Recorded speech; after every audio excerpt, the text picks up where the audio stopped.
Hello everyone, Atomy detergents యొక్క ప్రతి వాష్కి 5 kgల లోడ్కి ఎంత ఖర్చు అవుతుందో ఈ వీడియోలో చెక్ చేద్దాం. ఫ్యాబ్రిక్ పౌడర్ ఎంఆర్పి 800, సో దాని యొక్క క్వాంటిటీ వచ్చేసి 1 kg. ప్రతి వాష్కి కేవలం 10 grams వాడాలి.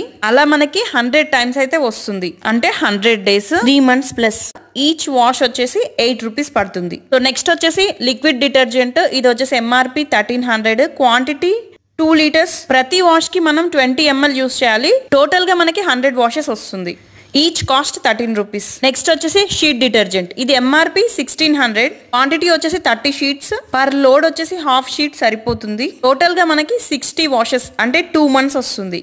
ఈచ్ వాష్ కాస్ట్ వచ్చేసి 26 rupees. ఇవన్నీ కూడా నేచురల్ డిటర్జెంట్స్ అండి. No soda and no chemicals. బట్టలు జాడించిన నీళ్ళని చెట్లలో పోయడం వల్ల చెట్లు బాగా పెరుగుతాయి. ఫుల్ వీడియో లింక్స్ డిస్క్రిప్షన్ లో ఇవ్వబడినాయి, ఒకసారి చెక్ చేయండి.